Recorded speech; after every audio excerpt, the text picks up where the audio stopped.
Today, we're doing something a bit different. We're not looking at a specific case or, a new law. No, we're going right to the source. Exactly, straight to the core, looking at law itself, law with a capital L. We're diving into jurisprudence. Yes. The whole philosophical, theoretical architecture behind it all, why we have rules, who makes them, and crucially, what makes them, well, law. And it's something you bump into constantly, right? Sure. If you're reading high-level judgments, debating legal ethics, it's always there. It really is. It's like the engine driving everything, the legislature, the courts. Even the police officer on the beat, in a way. And it's not Yes. static. It's dynamic. It changes with social shifts, political winds. So our mission today really is to give you the framework, kind of the ultimate shortcut to understanding this huge legal system as, well, maybe not perfectly coherent, but as a whole. Yeah, a contested whole, maybe. Good point. We'll explore the big principles, the major schools of thought, law as pure command backed by force. Versus law coming from some kind of inherent morality. Right, and then law as maybe a tool, something functional for society. And the fundamental question, the one that scholars have wrestled with for centuries. It sounds simple, but it's profound. What is law, really? Is it just a set of ideals? Or is it just the rules written down by whoever's in charge? Our sources really stress how jurisprudence helps answer that. It's often called the eye of law. I like that. The eye is law. Yeah, it gives you the lens to see the whole legal process, to understand it. Without that theory, law is just, well, a jumble of rules that might even contradict each other. Okay, let's try and unpack this. Jurisprudence. We should start with definitions, right? Or maybe the lack of one single definition. That's the key point right there. Broadly, sure, it's the study and theory of law, the philosophy of law, and it covers all the ground we'll touch on today. Positivism, natural law, realism, critical studies. The whole range. And you can see that range immediately when you look at how different thinkers tried to pin it down. Even their short definitions show the battle lines. Absolutely. Take the early positivists. John Austin, often called the father of English jurisprudence, he kept it narrow. For him, it was the philosophy of positive law. Positive law meaning what, exactly? Law laid down explicitly by a political superior. That's it. His focus was purely on authority, the source of power. Who gets to command? Okay. And then Holland, another positivist. Thomas Erskine Holland, yeah. He refined Austin's idea a bit. He called jurisprudence the formal science of positive law. So he wasn't just focused on the source of the command, but also its structure, the systematic arrangement, the logic of the rules themselves. So moving from who commands to how are the commands organized? Pretty much. But then others immediately push back against that focus on power and structure. Like Salmon. Right. Salmon, though also technically a positivist, saw it differently. He defined it as the science of the first principles of the civil law. He seemed less concerned with the abstract philosophy of power and more with how justice is actually administered, the basic rules the state uses in court. And centuries earlier, you had Kant. Immanuel Kant, yeah. Yeah. A completely different angle. He defined jurisprudence simply as the science of right. That puts morality and inherent justice front and center, way above state authority. Which sets up that core conflict right away. Is law about what's commanded by power or what's fundamentally right? Exactly. Yes. And then there's my favorite, maybe because it sounds so modern, Julius Stone. Ah, yes, the lawyer's extroversion. What a great phrase. Isn't it? It just captures the sheer breadth of it. Explain that a bit more. Extroversion, looking outward. Precisely. So introversion for a lawyer is looking inward at the statute book, the case law, the specific facts of the dispute. That's your bread and butter substantive law. Okay. But extroversion means looking outward, Mm-hmm. beyond the courthouse steps, understanding the social context, the politics, the culture that actually creates the legal problem in the first place. So when a lawyer does this extroversion, they're not just quoting sections of the code. No, they're asking bigger questions. Is this law actually working for this community? Is this judgment creating real equity or just ticking a legal box? Why did society even come up with this rule? Stone basically forces lawyers to be social analysts, not just rule technicians. It really does. Okay. And that naturally leads us to the broader nature of jurisprudence. It's the field that gives us insight into those fundamental concepts that underpin everything. Like what? Well, what is a right? What constitutes a duty? What does possession really mean legally? Or property? How do we define and enforce remedies? Jurisprudence digs into these core terms, defining their meaning within the whole system. And it also helps us understand the sources of law, right? How they fit together. Absolutely. It clarifies the relationship between statutory law, The laws passed by legislatures. And common law, judge-made law, precedent. And constitutional laws, the supreme framework. Yeah. Jurisprudence helps us see how these interact, how they develop. Without it, like we said, it's just three piles of rules. With it, you see the hierarchy, the intellectual forces shaping them. Okay, so here's a crucial distinction we need to make clear. Jurisprudence itself isn't substantive law, like contract law or criminal law. Correct. And it's not procedural law. Either it won't tell you how to file a motion or the rules of evidence. It's uncodified, a philosophical layer. Exactly. It's an uncodified philosophical framework.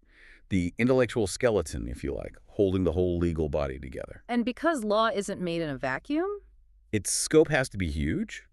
It can't just be about legal logic. it has to pull in other disciplines. It has to. The sources make this really clear. You need psychology. How do judges actually decide cases? Politics, how are laws really made and influenced? Economics, what are the market impacts? Sociology, how do laws function on the ground? And of course, ethics, what's the moral quality of the law? So law is always shaped by that wider landscape. You can't just study it in isolation. You really can't. If you try, you lose the whole point of human governance. Okay, one last clarification before we jump into the different schools of thought. Jurisprudence versus legal theory. Sometimes used interchangeably, but they're distinct. They are related but distinct. Think of jurisprudence as the big umbrella term.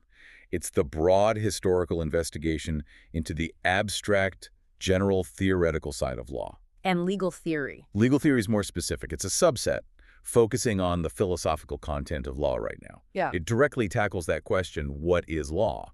So legal theory today might grapple with, say, the ethics of AI regulation. Well, jurisprudence looks at the deeper history and philosophy behind the very idea of regulation itself. Exactly. Legal theory is often more contemporary, jurisprudence more foundational and historical, though they obviously overlap a lot. Right, let's get into the first major school, analytical positivism, sometimes called the command school. This really took off in the early 19th century, didn't it? It exploded onto the scene, yeah. And it was very much a reaction against something. Against natural law. Precisely. Against what positivists saw as the vagueness, the subjectivity, the woo-woo nature of natural law theory. You have to remember the context, too, the Enlightenment, the rise of science. Exactly. Positivists wanted law to be objective, empirical, verifiable, like physics or chemistry. They wanted rigor, no more fuzzy morality. So the core idea, the dogma, is law as it is. Just positivism, positive law. Right, and that meant a strict separation between law and morals.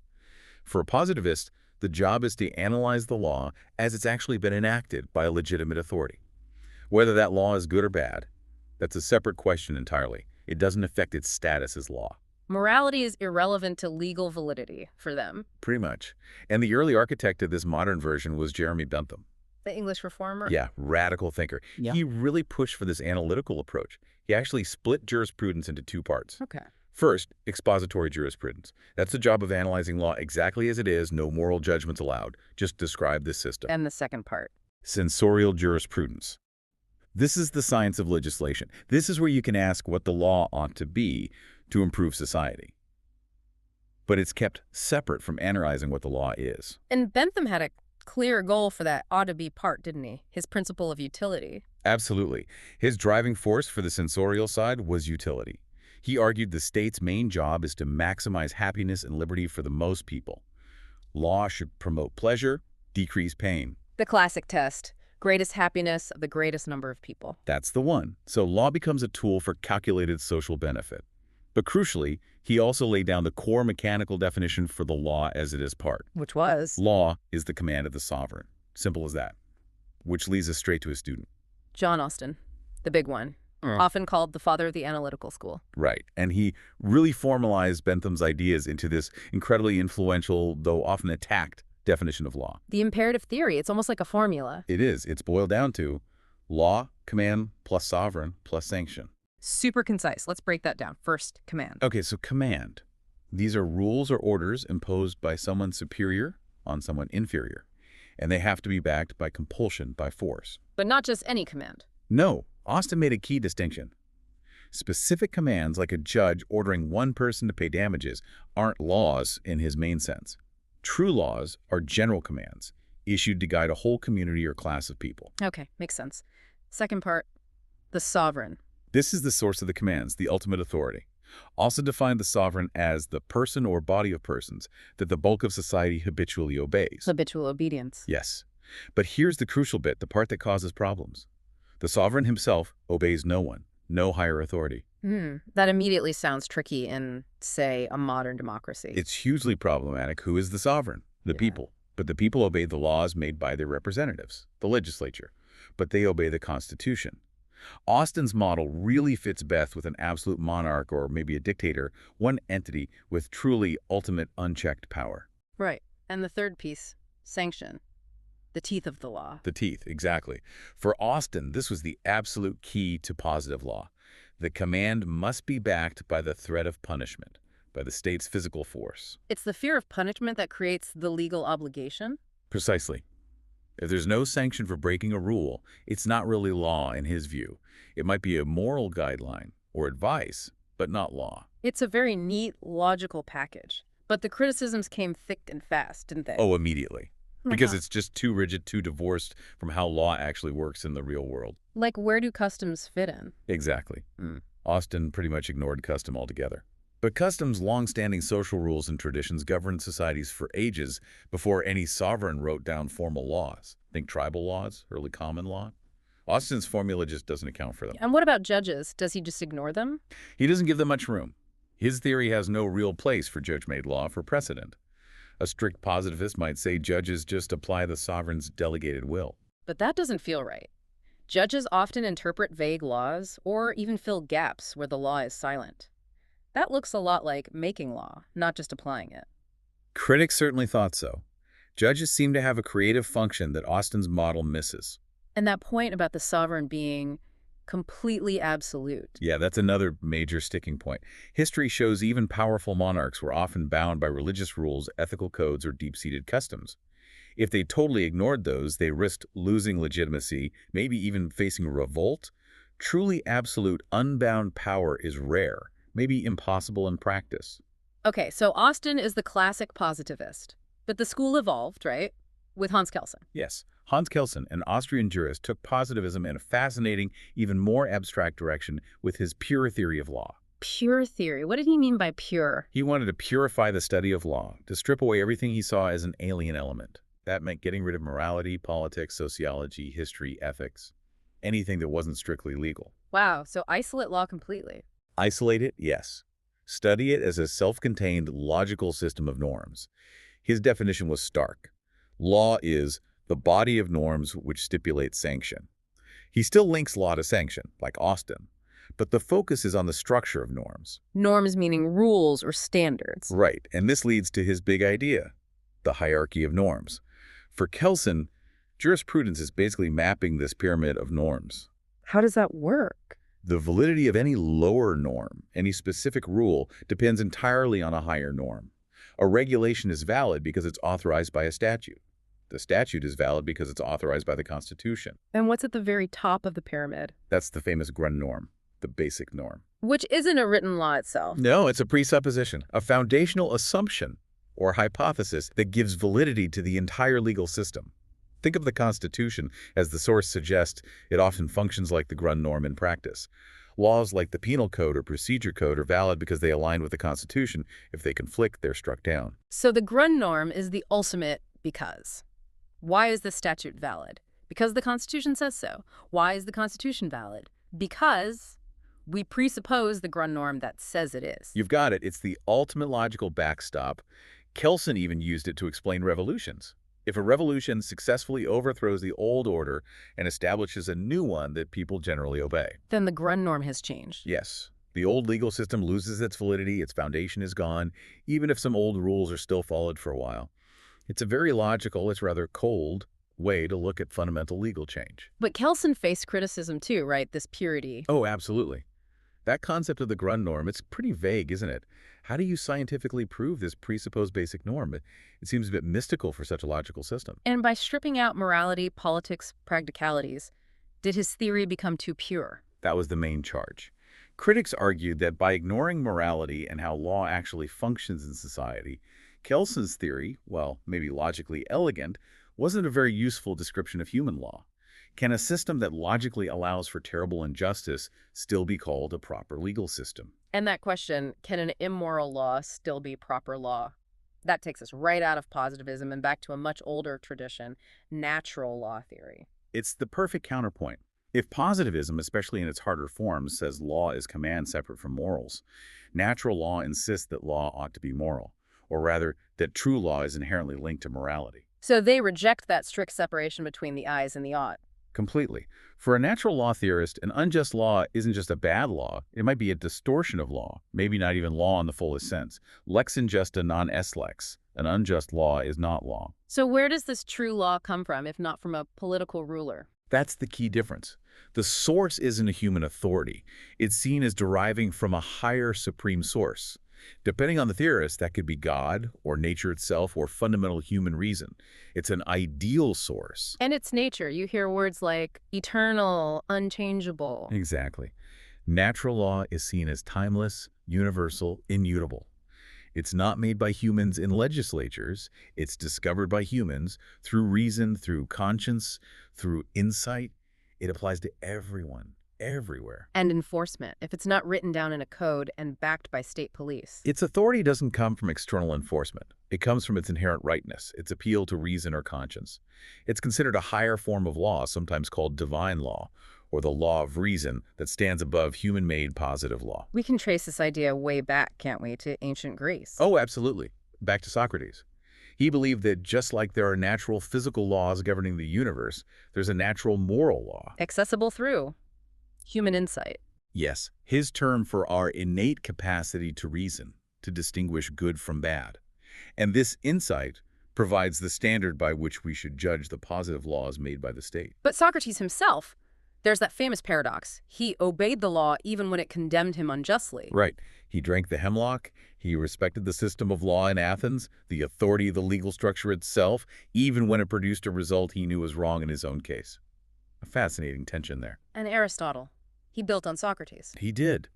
Aristotle saw humans as naturally social creatures, part of nature, endowed with reason. And through that reason, we can discover eternal principles of justice. So positive law, the laws humans make, should try to reflect this natural justice. Ideally, yes. Aristotle thought positive law should aim to incorporate natural law principles. But interestingly, he also suggested that even if a positive law fell short of that ideal standard, it should generally still be obeyed, perhaps while working to reform it, rather than just ignored or broken. Stability was also important. Though we have to acknowledge, as the source points out, even Aristotle's reason led him to some conclusions we'd find abhorrent today. Like his justification of slavery as natural, yes. It's a stark reminder that reason itself can be shaped by its time and culture. But his core idea that there are principles of justice accessible to human reason that transcend mere political power, that was hugely influential. Natural law had a tough time in the 19th century, though, with Bentham and Austin really attacking it. It did. They saw it as vague, subjective, unscientific, nonsense upon stilts, as Bentham famously put it. Their positivist project aimed for that complete divorce between law and morality. But its influence never really went away, did it? It's still deeply embedded in our legal thinking. Impossible to ignore. Think about foundational concepts in modern democracies. The rule of law, the idea that everyone, government included, is subject to the law that's deeply rooted in natural law thinking about inherent fairness and limits on power. And in the U.S., due process. Absolutely. The idea that the state has to respect certain fundamental rights, that there are procedural and substantive limits on what the government can do to you that's pure natural law territory, it asserts higher rights that no mere legislative command should be able to violate. Okay, so we have this fundamental clash. Positivism's command versus natural law's morality. It can feel a bit abstract, but the heartfuller debate brings it crashing down into a real chilling scenario. It really does. It crystallizes the whole argument. The background is post-World War II Germany in the late 1940s. And the specific case. It involves a woman who, back in 1944, during the Nazi regime, had denounced her husband to the authorities. For what? For making critical, derogatory remarks about Hitler. Under the Nazi laws at the time, this was a serious offense, potentially punishable by death. And what happened to the husband? He was actually sentenced to death, but instead of being executed, he was sent to fight on the Eastern Front. Miraculously, he survived the war. Wow. Okay, so after the war, He brought legal action against his wife. Her defense was pure positivism. She claimed she hadn't done anything illegal because her actions were perfectly lawful under the Nazi statutes that were in force at that time. She followed the law as it was. Exactly. But the post-war German court didn't buy it. They convicted her. Not under Nazi law, obviously, but for illegally depriving another of his freedom under an older pre-Nazi section of the German Penal Code. And this court decision became the flashpoint for a huge philosophical debate between two legal giants. H.L.A. Hart and Lionel Fuller. Hart, taking the positivist stance, argued the post-war court made a mistake in convicting her on that basis. Why? Hart said, look, however morally repugnant the Nazi laws were, they were technically valid laws according to the system then in place. They met the rule of recognition, the criteria used by that regime to identify law, like decrees issued under the Enabling Act. So for Hart, law is law, morality is morality. Keep them separate. Yes. He argued that to maintain the integrity of the concept of law, you have to acknowledge that bad laws can still be laws. If the post-war German state wanted to punish people like the wife, they should have passed a new, retroactive law, specifically criminalizing actions taken under the Nazi regime. That would be honest. But simply pretending the Nazi law wasn't real law because it was immoral, that, for Hart, was intellectually dishonest and dangerous. Okay, so what was Fuller's counter-argument? The natural law perspective. Fuller argued the post-war court was absolutely right. He said the Nazi regime wasn't just immoral, it was so fundamentally anti-law, so devoid of basic principles of justice, that its decrees didn't even qualify as law in any meaningful sense. They lack, what do you call it, internal morality. Exactly, internal morality. Fuller believed that for something to be genuinely called a legal system, it has to adhere to certain procedural principles. Laws should be public, clear, generally prospective, not retroactive, consistent, possible to obey, and reliably enforced. And the Nazi regime failed that test. Spectacularly, in Fuller's view. Their decrees were often secret, arbitrary, retroactive, and applied inconsistently based on race or political affiliation. It was rule by terror, not rule by law. Therefore, those decrees lacked the basic internal morality necessary to be considered law. And the implication. The crucial implication, Fuller argued, was that if you treated those Nazi decrees as valid law, then people who committed atrocities under them, like the wife, or far worse offenders, could escape justice by saying, I was just following orders, or I was just following the law. To achieve justice, the court had to refuse to grant those decrees the status of law. So this isn't just ivory tower philosophy. It has life or death consequences for legal accountability. Absolutely. How you define law, whether it needs a minimum moral core or if it's just whatever the recognized authority says directly impacts whether people can be held responsible for actions taken under unjust regimes, it's incredibly high stakes. Right, let's shift gears again. We've had law as command, positivism, and law as morality, natural law. The historical school offers a completely different take. It really does. It emerged partly as a reaction against both of those schools, actually. Yeah. Against the rationalism of natural law and the command focus of positivism. And their core idea is? Law is found, not made. Found, not made. Okay, where is it found? It's found in the shared history, the traditions, the consciousness of a particular people or nation. They saw law as emerging organically from, as the source puts it, the exaggerative form of social custom, economic needs, conventions, and religious principles. So it bubbles up from the community rather than being imposed from above or deduced from pure reason. Precisely. It's grounded in the specific historical experience of a society. And the key figure here is Savigny. Friedrich Karl von Savigny, yes. A major German jurist, considered the father of the historical school. His central concept is incredibly influential. The Volksgeist. The Volksgeist, literally the spirit of the people, or national spirit. Savigny argued that law develops organically, much like language. It has a unique national character. It's a product of the collective consciousness, the shared beliefs and values of a nation. So law isn't universal? No, not according to Savigny. It's specific to each nation's Volksgeist. It grows unconsciously, organically. You don't need deliberate, top-down legislative efforts to create good law. You need to understand and allow the national spirit to express itself legally. Which means you can't just import laws from another country. Exactly. Savigny was very critical of attempts, for example, to impose the French Napoleonic Code onto the German states. He argued that such abstract rationalist codes were alien to the German Volksgeist and wouldn't take root properly. Law had to evolve from the nation's own historical soil. It's a powerful, almost romantic idea, but it faced criticism too. Oh yes. One major criticism was inconsistency. Savigny strongly emphasized the unique national character of law. But then he recommended using Roman law principles as a basis for unifying German law. Exactly. Critics pointed out that seemed to contradict his whole Volksgeist theory. If law must be purely national, why import ancient Roman law? Good point. Any other criticisms? He was also criticized for downplaying the role of judges and legislation in actively shaping law. By focusing so heavily on the historical source, the Volksgeist, some argue he neglected the ongoing development and adaptation of law through judicial interpretation and deliberate legislative reform.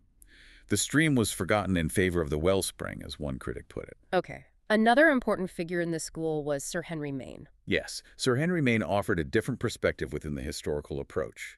He was less focused on the mystical Volksgeist and more interested in tracing the evolutionary stages of legal development in societies over time. He proposed a kind of timeline for how law develops. Exactly. He outlined four main chronological stages, particularly in early societies. What's the first stage? Stage one is ruler as lawmaker, but in a specific sense. Law is believed to originate from divine inspiration. Think of the Themistys in ancient Greece. Judgments delivered by kings were seen as direct judgments from the gods. The king isn't making law himself, he's just executing divine will. Okay, law from God through the king. What's next? Stage two is custom. Over time, these divine commands, repeated and followed, solidify into customary law. These customs become the dominant rules, known and practiced by the ruling class or the majority. The divine origin might fade, but the rule remains as tradition. So, command evolves into habit. Pretty much. Stage three is the aristocracy stage. As society gets more complex, knowledge and control over these customs often become concentrated in the hands of a minority elite, maybe priests, or a warrior aristocracy. They become the sole interpreters and guardians of the law, effectively taking power away from the original rulers. They monopolize legal knowledge. Right. And finally, stage four is codification. Eventually, often due to social pressure or conflict, these elites are forced to write the laws down. The law is codified and promulgated, making it publicly accessible and breaking the elite's monopoly. Think of the 12 tables in Rome. It's a neat evolutionary model. Divine command, custom, elite control, codification. It is. It provided a compelling historical narrative. But, like Savigny, Maine has been criticized by later anthropologists and sociologists. For being too simplistic? Yeah, for suggesting a universal linear progression. Studies of various societies show that legal development can be much more varied and complex. Not all societies necessarily follow these four stages in this exact order, or even all of them. Primitive legal systems were often more flexible and dynamic than Maine perhaps suggested. Okay, we've covered command, morality, and history. Now we hit the 20th century and the rise of the sociological school. This feels like a major shift in focus. It absolutely is a fundamental shift away from the individual, their rights, their duties, their obedience towards society as a whole. How does law function within the social structure? What drove this shift? Several things. The huge social changes brought by industrialization, for one. The perceived failures of laissez-faire economics, which often led to inequality and conflict. There was a growing sense that law needed to be studied not just as abstract rules, but in its practical, functional aspect. Law and society were seen as deeply intertwined. Law as a tool for society. Exactly. A tool for social order, social progress, social welfare. The intellectual roots go back to Auguste Comte, the founder of sociology itself. He saw society as an organism. Yes, an organism that could be studied scientifically and guided towards progress. He believed scientific principles, including legal ones, should be used to manage society effectively. And who were the key legal thinkers who picked up this sociological thread? One really important figure was Eugen Ehrlich, an Austrian jurist. He came up with the idea of the living law. Living law. What's that? Ehrlich argued that the real center of gravity of legal development isn't in formal legislation passed by governments or even in court decisions. It's in society itself. In how people actually behave. Precisely. The living law is the actual rules and norms that people follow in their daily lives, often unconsciously. Think about the real rules governing family relationships, inheritance practices, business dealings. These might differ significantly from what the official statute books say. So if a law exists on paper but everyone ignores it? Then for Ehrlich, it's not really part of the living law. A statute habitually disregarded is just dead letter. Law, for him, was primarily a social fact, grounded in actual behavior, not just a government decree. Fascinating. Who else was key in this school? Rudolf von Eyring is another giant, often called the father of modern sociological jurisprudence. He completely rejected the formalism of the analytical and historical schools. His big idea was? Law as a means to an end. Very pragmatic. He saw law simply as a tool used by the state, coercion organized in act by the state, was his phrase, to achieve specific social purposes. And what was that purpose? For Eyring, the main purpose was balancing competing interests. Law's function is to harmonize the inevitable conflicts between individual desires and the needs of society as a whole. It's about achieving a workable balance. His approach is sometimes called social utilitarianism because it judges law by its social utility. Okay, so law is a balancing act, which leads us to maybe the most famous name in the school, certainly in America, Roscoe Pound. Yes, Roscoe Pound took these ideas and developed the very influential theory of social engineering. Social engineering. Sounds ambitious. It is. Pound insisted that law shouldn't just be studied in books. It needs to be studied in its actual working, its effects on society. He used the metaphor of an engineer. Exactly. Just like a civil engineer designs a bridge or a machine to work efficiently with minimum friction and waste, a social engineer, the jurist, the legislator, the judge, should design and apply laws to build a social structure that produces the maximum happiness and minimizes conflict and friction. So again, balancing competing interests is key. Absolutely central. Law is the tool for balancing individual interests against public interests and broader social interests. We see that everywhere, right? Like the example in the source, freedom of speech versus public order. Perfect example.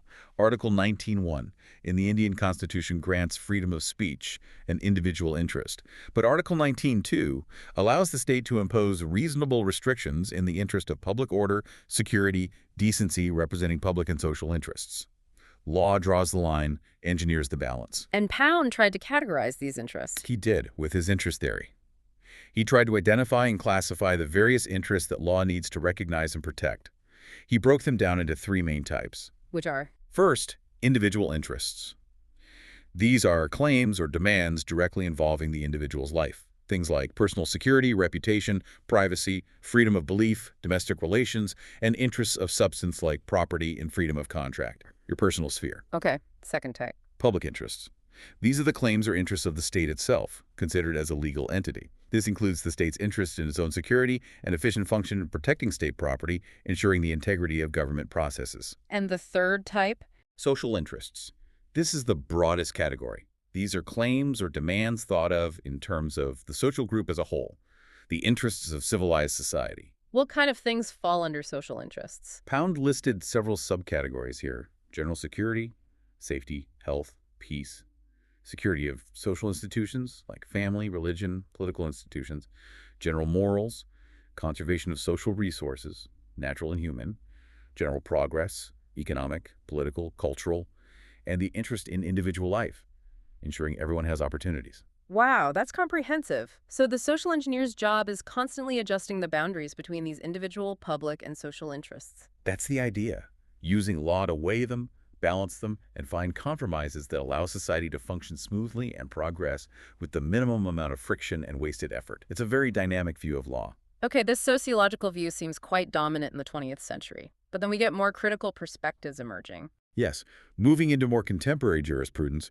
we see schools that build on the sociological insight that law is tied to society, but view that connection through a much sharper lens of power, inequality, and critique. Starting with critical legal studies, CLS. Right. CLS emerged mainly in the U.S. in the 1970s. Its core argument is that law is not neutral or objective, despite its claims. It's shaped by power. Deeply shaped by power dynamics, yes. Yeah. And particularly by the interests of dominant social groups based on class, race, gender, etc. Law, for CLS scholars, often serves to legitimize and maintain existing hierarchies and inequalities. A key concept for them is legal indeterminacy. Yes, that's crucial. They argue that legal rules and doctrines are often far more flexible and open-ended than they appear. There are usual competing principles, ambiguous terms, exceptions. Which means judges have choices. Exactly. Judges have considerable leeway in interpretation. And CLS argues that this indeterminacy isn't just a technical flaw. It allows judges, who often come from privileged backgrounds, to reach outcomes that consciously or unconsciously favor the powerful and reinforce the status quo. Law serves power. Okay, that's a strong critique. What about Marxist jurisprudence? This draws directly from Karl Marx's theories, obviously. The fundamental idea is that law is determined by economic forces. The base and superstructure idea. Precisely. The economy, the mode of production, the relations between classes is the base of society. Law, politics, culture, religion. These are all part of the superstructure, and their form is ultimately shaped by the economic base. So for Marxists, law is. Law is essentially a tool of the ruling class. The bourgeoisie, the owners of capital, use to maintain their dominance over the working class, the proletariat. It reflects and protects capitalist property relations and suppresses challenges to that system. And they believe law would eventually disappear. Yes, in the Marxist vision of a future communist society where class distinctions and the state itself would dissolve, law, as an instrument of class oppression, would also wither away. There'd be no need for it. A very different perspective again. And then feminist jurisprudence. This school critiques law specifically through the lens of gender and patriarchy. The core argument is that law, historically and often currently, is not neutral but reflects a male perspective and male interests. It's sometimes called mainstream. So it examines how legal structures and doctrines might disadvantage women? Exactly. It looks at how seemingly neutral laws might have disparate impacts based on gender, how legal concepts might be built on male assumptions, and how the law fails to address women's specific experiences of harm or inequality.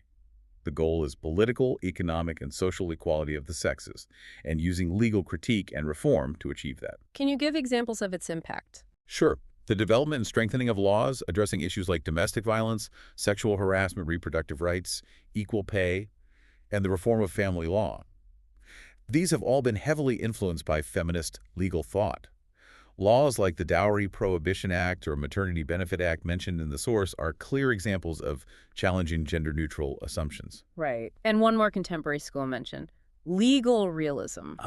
Legal realism. Primarily an American movement, though with European echoes.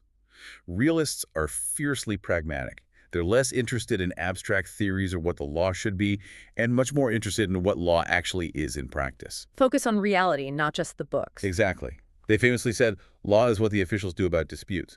The focus shifts to the actual behavior of judges, police officers, administrators. So they look beyond the written rules. Way beyond. They emphasize empirical study, what really influences a judge's decision.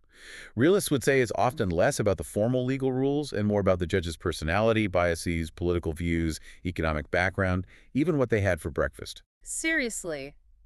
Breakfast. Well, that's the extreme end, but it makes the point. Human factors are crucial. They pushed for studying the actual effects of laws, the practicalities of enforcement, and the subjective elements in judicial decision-making. Law, for the realists, is predicting what courts will actually do. Hashtag tag outro. Wow, okay, that was quite a journey. We've covered an immense amount of ground, tracing the very idea of law through centuries of thought. We really have. From jurisprudence as the eye of law, seeing it as derived from external morality and natural law. To the rigid command structure of the positivists like Austin and Kelsen. Then shifting to law as an organic growth from tradition with Savigny and the historical school. And finally into the modern era, seeing law as a functional tool for social engineering with Pound, and then critically examining its relationship with power through CLS, Marxism, feminism, and realism. It really shows that law isn't one thing. It's a concept that's constantly being defined, debated, and redefined based on our philosophical outlook and social context. And understanding these different schools, these different lenses, it changes how you look at the legal world, doesn't it? Completely. You stop seeing laws as just static rules on a page. You start asking, why does this law exist? Who benefited from its creation? How does it actually function? Whose interests does it serve? It gives you the tools to critique. Which leads us to a final thought, something for you, our listeners, to chew on. Based on everything we've discussed today, when you look at the laws you encounter in your own life, rules about work, privacy, speech, the economy, do they feel more like the logical, top-down commands of a sovereign power? Or do they seem to reflect the messy, evolving consciousness and competing interests of society itself? And maybe the biggest question of all, which definition of law, which philosophical approach do you think ultimately provides a better foundation for justice?